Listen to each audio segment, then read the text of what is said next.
ક્ષત્રિય સમાજના આ સંમેલનમાં મીટિંગમાં હાજર ગુજરાત પ્રદેશ કોંગ્રેસ સમિતિના પ્રમુખ કાર્યકારી પ્રમુખ ઇન્દ્ર વિજયસિંહ ગોહિલ સાહેબ, બળદેવજી ઠાકોર, ભાઈ ભરતસિંહજી વાઘેલા, ગુલાબસિંહભાઈ રાજપૂત, રાજુભાઈ જોશી, મહિપાલદાન ગઢવી, બેન શ્રી પીનાબેન, આ જગ્યાના મહંત આદરણીય સંત શિરોમણી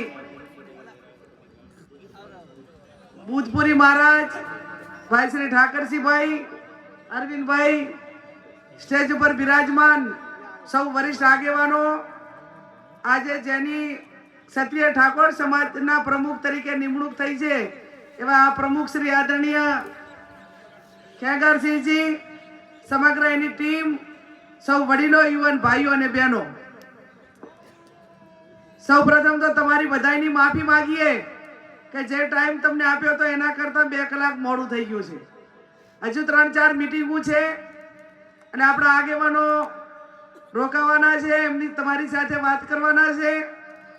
પણ આજે બાપુ હમણાં હું ગાડીમાંથી ઉતરી અને આપણા યુવાનો બધા સ્વાગત કરવા માટે ઊભા હતા એટલે મને નાની રેડલી સામે મળી અને સ્વાગત કર્યું નાની ગાયે. એટલે કીધું હા, અને પછી તરત જ અવાજ આવ્યો, ફટાકડા ફૂટ્યા, ટેટા ફૂટ્યા. એટલે મને એટલો આત્મવિશ્વાસ આવ્યો ને એટલો આનંદ થયો કે જાગીરદાર સમાજના ટેટા ફૂટેલા કોઈ દાડો ખાલી જશે નહીં. ત્યારે આપ સૌ એક બેન તરીકે, દીકરી તરીકે આપની પાસે આશીર્વાદ માંગવા માટે આવીશું. ત્યારે 2 વિચારધારા છે, 2 આગેવાનો છે. બનાસકાંઠાની 1 સીટ જીતે તો શક્તિસિંહ ગોહિલજી, ઇન્દ્ર વિજયસિંહ ગોહિલ, આ ભરતસિંહ વાઘેલા કે ગુલાબસિંહ રાજપૂતના હાથ મજબૂત થવાના છે. અને એટલા માટે કરીને હમણાં કાંતિભાઈ કહેતા હતા કે ભારતીય જનતા પાર્ટી વાળા એવું કહે છે કે અમે દાતામાં આ વખતે લીડ કાઢીશું. હવે આ આઝાદીના આટલા વર્ષોમાં તમે દાતામાં લીડ કાઢી શક્યા નથી. અને જે દાડે આ વખતે અમે પ્રવાસ કર્યો એટલે હવે સૌથી વધારે એમણે કોઈને ટાર્ગેટ બનાવ્યો હોય તો એસટી સમાજ, આદિવાસી સમાજને ટાર્ગેટ બનાવ્યો છે. એમને ખબર છે કે ગેનીબેન ઠાકોર છે એટલે ઠાકોરના વોટ નથી મળવાના.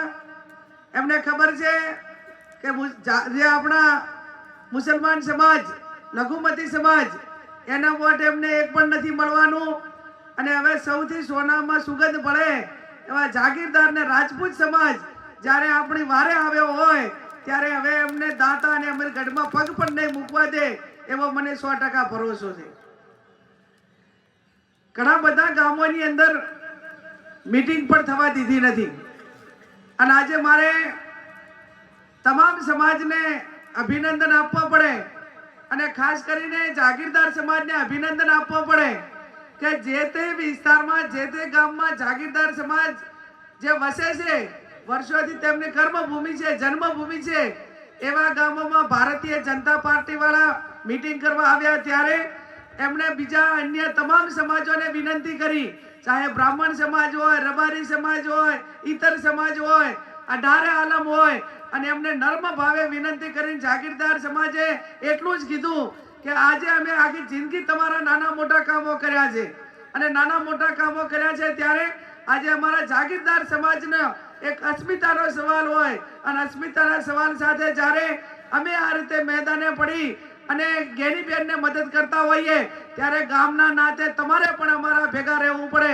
અને જાગીરદાર સમાજની એક હાકલે જે તે ગામમાં અઢારે આલમે ભારતીય જનતા પાર્ટીને મીટિંગ કરવા દીધી નથી. આ સૌથી મોટી તમારી સફળતા છે.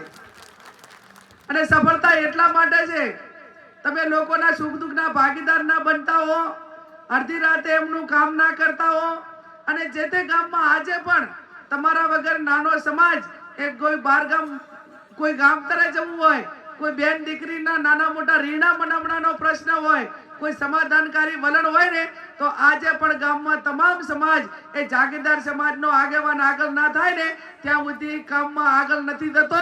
એની રાહ જુએ છે. એટલા માટે કરીને તમારી મર્યાદા બધા રાખે છે અને મર્યાદાને સાચવી રાખવા માટે, એ મોભાને સાચવી રાખવા માટે જે વર્ષોથી પેઢીઓ દર પેઢીઓ તમે એક સારા ભાવથી, એક શિસ્તબંધ અને એક આગેવાનોને શોભે એવો વ્યવહાર હર હંમેશા તમે તમામ સમાજને સન્માન આપ્યું છે અને સન્માન આપ્યું છે. ત્યારે આપ સૌ આવતીકાલે ડીસા મુકામે ગુજરાત પ્રદેશ કોંગ્રેસ સમિતિના પ્રમુખ એ શક્તિસિંહજી ગોહિલ પધારવાના છે. ત્યારે એમને પોતાને મનોબળ પૂરું પડે, એમને પોતાને એમ લાગે કે મારો જાગીરદાર સમાજ એ બનાસકાંઠાની સીટ જીતીને મને સૌથી મોટી એક ભાઈ તરીકેની ભેટ આપશે એવો ભરોસો આપવા માટે કરીને આપ સૌ મોટી સંખ્યામાં ત્યાં ડીસા પધારો એવી પણ આપ સૌને વિનંતી કરું છું. અને એક ઠાકોર સમાજની દીકરી તરીકે મારે તમારી પાસે રાજકીય ભાષણ કરવા, જાગીરદાર સમાજ પાસે મારે કોઈ રાજકીય ભાષણ કરવા એ હું માનું ત્યાં સુધી મારા માટે યોગ્ય નથી. એમના રગે રગેમાં રાજકારણ છે, પેઢીઓ દર પેઢીઓ રાજકારણ છે. એટલે મારે તમારી પાસે રાજકારણની વાત કરવા કરતા એક તમારી બેન તરીકે, દીકરી તરીકે, એક ગરીબ સમાજની દીકરી તરીકે એટલી વિનંતી કરું છું કે આજ તમે મને જે સમર્થન આપવા જઈ રહ્યા છો અને તમારી બેન દીકરી તરીકે મને માનો છો, ત્યારે આવનાર સમયની અંદર મારો ઠાકોર સમાજ હોય કે કોંગ્રેસ પાર્ટી હોય, એ જ્યાં પણ જાગીરદાર સમાજને જરૂર પડશે ને તો આજ વેતની સામે હાથ નમવાની જવાબદારી આવતીકાલે અમારી છે. અને એટલા માટે આપ સૌ આ એક રોકાણ કરો રહ્યા, એક મૂડી રોકાણ કરો છો, એક બેંકમાં એફડી મૂકો છો. એ એફડી તમારી બેંકમાં કદાચ 5 કે 6 વર્ષે ડબલ થાય, પણ આ તમે જેટાને માગો ખાલી ઈશારો કરજો. ક્યાંક બળદેવજી ઠાકોર હોય, ક્યાંક મારો ભાઈ ઠાકરજીભાઈ હોય, ક્યાંક પીનાબેન હોય કે રાજુભાઈ હોય કે ક્યાંક ગેનીબેન ઠાકોર હોય, તમારું વળતર ચૂકવવામાં ક્યાંય પણ પીછે હટ નહીં કરીએ એવી આજે આ ડુંગરપુરીની જગ્યા ઉપરથી આપ સૌને ખાતરી આપું. અને એટલા માટે આપ સૌ 7મી તારીખે વિજયના વરઘોડામાં 4મી તારીખે સામેલ થો એવું કામ કરજો. અને 7મી તારીખે એટલા માટે હું તમને વિનંતી કરું છું કે હવે અમીરગઢ તાલુકાની અને જે ગામોમાં જાગીરદાર સમાજ આવતો હોય એ ગામોનું રખોપું હવે અમારે કરવાનું રહેતું નથી. એમાં અમને એટલી નિરાશ થઈ ગઈ કે હવે તમે આ 4-5 દાડા, આજે મંગળવાર થયો ને આવતા મંગળવાર સુધી 7 કે 5 દાડા તમારે એનું રખોપું કરવાનું છે.